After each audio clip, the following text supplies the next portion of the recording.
Hi hello welcome to Rafi theatre. நான் உங்க ரஃபி. இன்னைக்கு திரை விமர்சன நேச்சர் நம்ம பார்க்க போற படம் கௌதமன் கணபதி இயக்கத்துல பிக் பாஸ் தர்ஷன், மன்சூர் அலிகான், லால் மற்றும் பாடினி குமார் இவங்க நடிப்புல வெளிவந்திருக்க படம் தான் சரண்டர்.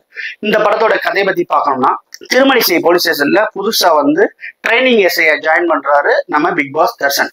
அதே போலீஸ் ஸ்டேஷன்ல பாத்தீங்கன்னா லால் ஏட்டா இருக்கிறாரு. இந்த சூழ்நிலை பார்த்தா தமிழ்நாட்டுக்கு எலெக்ஷன் அனௌன்ஸ் பண்றாங்க.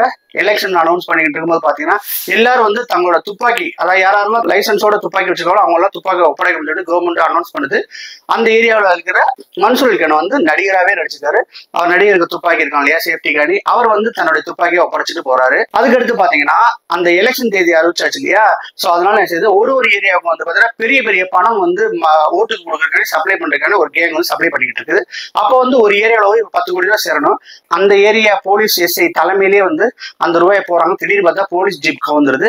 அங்க இருந்து 10 கோடி ரூபாய் மிஸ் ஆயிருது. பெரிய ஆபீசர்கிட்ட ஒப்படைக்கலாம்னு சொல்லிட்டு லாக்கர்ல வச்சிருந்த துப்பாக்கியை தர அங்க துப்பாக்கி மிஸ்ஸிங். போலீஸ் ஸ்டேஷன்ல துப்பாக்கி மிஸ்ஸிங்.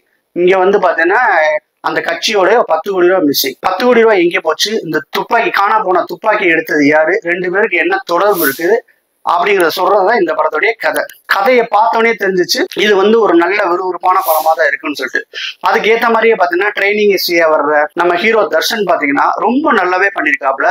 எப்ப பார்த்தாலுமே ஒரு ஹையர் ஆபீசருக்கும் அதுக்கு கீழே உள்ளவங்களுக்கும் ஒரு ஈகோ கிளாஸ் வரும் இல்லையா, அந்த ஈகோ கிளாஸ் எல்லாம் ரொம்ப நல்லாவே சொல்லியிருக்காங்க. அதனால நம்ம தெரியல, படம் ஆரம்பத்துல இருந்தே நல்ல விறுவிறுவா போகுது. எப்ப துப்பாக்கி அங்க மிஸ் ஆச்சோ அதுல இருந்து பாத்தீங்கன்னா பதட்டம் ஜாஸ்தி ஆச்சு. ஏன்னா அடுத்த 6 மாசத்துல ரிட்டையர்ட் ஆக போறாரு. யாருன்னு கேட்டா லால். அவருக்கு கெட்ட பேர் வரக்கூடாதுன்னு சொல்லிட்டு அந்த போலீஸ் ஸ்டேஷனே அவருக்கு உறுதுணையா இருக்கு. அதுல பாத்தீங்கன்னா அதுக்கு மேல உள்ள ஒரு எஸ்ஐ பாத்தீங்கன்னா ரொம்ப கடுப்பாவே அவன் மேல இருந்திருக்காரு. இந்த மாதிரி பாத்தீங்கன்னா இந்த துப்பாக்கியை இந்த எஸ்ஐ எடுத்திருப்பாரா இல்ல வேறவர் எடுத்திருப்பாரா, அவர் எடுத்துப்பாரு ஒரு 3-4 கோணத்துல இவங்க தான் எடுத்திருப்பாங்கிற மாதிரியே நம்மள என்ன செய்யறாங்க, பிபி ஏத்துறாங்க. அந்த அளவுக்கு படம் போயிட்டு இருக்கு. அதே மாதிரியே 10 கோடி ரூபாய் பணத்தை எங்கே போச்சு ஏது போச்சுங்கும் போது அந்த பக்கம் பாத்தீங்கன்னா மினிஸ்டரோட ஆளுக போறான். அதுல கவனத்தை செலுத்தி அந்த 10 கோடி ரூபாய் இங்க போச்சுன்னு சொல்லிட்டு இந்த மாதிரி 2 பாட்டுல அந்த படம் நகர்ந்து போறது கடைசியில எண்ட்ல சரியான ஒரு முடிச்சு போட்டு ஒரு அருமையான ஒரு படத்தை நம்ம எடுத்து வச்சிருக்காங்கன்னு சொல்ல முடியும். ஹீரோ தர்ஷன் உண்மையிலேயே படத்துக்கு ஆப்டான ரோலு, ஃபிட்டா இருக்காப்ல. எந்த இடத்துல கோவப்படணும், எந்த இடத்துல பண்ணணும், எந்த இடத்துல ஒபே பண்ணணும், எந்த இடத்துல சீனியர் ஆபீஸுக்கு தலைவணங்கி போகணும், எந்த இடத்துல சீனியர் ஆபீஸா இருந்தாலும் எதிர்த்து பேசணும்.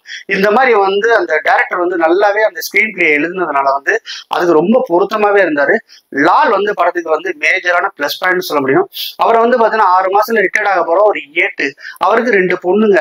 அவரை பாத்தீங்கன்னா ஸ்டேஷன்ல எப்ப பார்த்தாலும் நியாயம், தர்மம், நீதி, கருமை, எருமை இந்த மாதிரியே அவர் போயிட்டு இருப்பாரு. அங்க அடுத்து ஆப்போசிட்ல உள்ள இன்னொரு ஏசை பார்த்தீங்கன்னா லஞ்சம் அது இதுன்னு அதனால என்ன பார்த்தீங்கன்னா அந்த ஸ்டேஷன்ல லாலா கண்டாவே வெறுப்பு. அந்த வெறுப்புல இவர் இது நீதி நேர்மைங்கிற ஒரு கோணத்துல இவர் எப்படி நடிச்சுக்கிறாங்க உண்மையிலே பட்டைய கிளம்பிட்டாருன்னு சொல்ல முடியும். அதுக்கடுத்து பாத்தீங்கன்னா மன்சூர் அலிகான் பாத்தீங்கன்னா கன்னை ஒப்படைக்க வர்றாரு. திரும்ப அந்த கன்னை வாங்கினாரா வாங்கலையாங்கிறது ஒரு பக்கம் இருக்கு. அதுதான் அவருடைய ரோலாவே இருக்குது. மற்றபடி பெருசா ஒண்ணுமே இல்லை. ஆனா படத்துல நிறைய புதுமுகங்கள் எல்லாமே இருந்து சேர்ந்து இந்த படத்தை பாத்தீங்கன்னா ஒரு மொத்த கதையுமே பாத்தீங்கன்னா ஒரு போலீஸ் ஸ்டேஷன்லயும் ஒரு ரவுடி கும்பலுக்கு இடையிலேயே படம் டிராவல் ஆகுறதுனால நம்ம விறுவிறுப்புக்கு சுத்தமா பஞ்சமே இல்லைன்னு சொல்ல முடியும். ரொம்ப நல்லாவே ஃபர்ஸ்ட் ஹாஃப் முடிஞ்சு. ஃபர்ஸ்ட் ஹாஃப்ல பாத்தீங்கன்னா நம்மளுக்கு இன்டர்வல் போர்ஷன் ரொம்ப நல்லா பண்ணியிருந்தாங்க. அப்பயே பாத்தீங்கன்னா ஆஹா படம் நல்லா தான் போயிட்டு இருக்கு. சரி, இன்டர்வலுக்கு பின்னாடி என்ன பண்றாங்க பார்த்தா உண்மையிலே சொல்றேன் ஒரு அருமையான என்ன சொல்றது, இன்டர்வலுக்கு பின்னாடி பாத்தீங்கன்னா அப்படியே ஸ்லோவா போனா கூட ஒரு நல்லா போய் ஒரு நல்ல கிளைமாக்ஸ்ல முடிச்சுட்டு ஒரு நல்ல படமா கொண்டு முடிச்சாங்கன்னு சொல்ல முடியும். படத்துல அதிகமாவே பாத்தீங்கன்னா நைட் எஃபெக்ட்ஸ் தான் படம் ஃபுல்லாவே. ஏன்னா மிஸ் ஆயிடுச்சு, எப்படி போய் நம்ம அதை இது தேடுறது, ரவுடிகள்லாம் எங்கே போய் தேடுறது, அப்படியே அந்த கன்னை ட்ரேஸ் பண்ணி எங்க போயிருக்கும் ட்ரேஸ் பண்ற போறது எல்லாமே நைட் எஃபெக்ட்ல பண்ணி உண்மையில நல்லாவே பண்ணிருக்காங்க. அதே மாதிரி ரவுடியா வர்ற ஒரு கேரக்டர் ரொம்ப நல்லா பண்ணிருக்காங்க. பார்த்தாவே பயம் வர்ற அளவுக்கு இருக்குது. அதே மாதிரி வெட்டி சாச்சு தூக்கி போட்டு போயிட்டே இருக்காப்ல, கழுத்து போட்டு போயிட்டே இருக்காப்ல. ஸோ அதெல்லாம் ரொம்ப நல்லா பண்ணியிருந்தாங்க. படம் பாத்தீங்கன்னா ரொம்ப சூப்பர்னு சொல்ல முடியாது, ரொம்ப ஸ்லோன்னு சொல்ல முடியாது. கண்டிப்பா பாக்குறவங்களுக்கு எந்த போருமே அடிக்காது. அந்த மாதிரிதான் படத்தை கொண்டு போய் சேர்த்தாங்க. கேமரா ஒர்க் பார்த்தீங்கன்னா எல்லாமே நைட் எஃபெக்டா இருக்கிறதுனால நல்லாவே பண்ணியிருந்தாங்கன்னு சொல்ல முடியும். அடுத்து இந்த படத்துக்கு தேவையான மியூசிக்கா கொடுத்திருந்தாரு. படத்துல பாத்தீங்கன்னா தர்ஷனுக்கு ஜோடியே கிடையாது, கதைக்கு அத்தியாவசியம் இல்லை அப்படின்னு சொல்லிட்டு டேரக்டர் நினைச்சார் போல இருக்கு. அது மாதிரியே பாத்தீங்கன்னா கதைக்கு ஹீரோயினே தேவைப்படலை. அதனால போயிட்டே இருக்கு. கிளைமாக்ஸ்ல பாத்தீங்கன்னா பாடினி குமார் வர்றாங்க. கதையோட சேர்ந்து ஒரு சீன் வர்றாங்க. அவங்கள ஹீரோயினாவே நம்ம கன்சிடர் பண்ண முடியாது, அவங்க கேரக்டர் தான் பண்ணாங்க. அதிகமா 2K கிட்ஸ்லாம் வர்ற மாதிரி தர்ஷன்கிற ஒரு யங்ஸ்டர்ஸ் ஒரு ஹீரோயினை கொடுத்து ஒரு போர்ஷன் பண்ணி பண்ணியிருந்தாங்கன்னா இன்னும் கொஞ்சமே நல்லா போயிருந்திருக்கும்.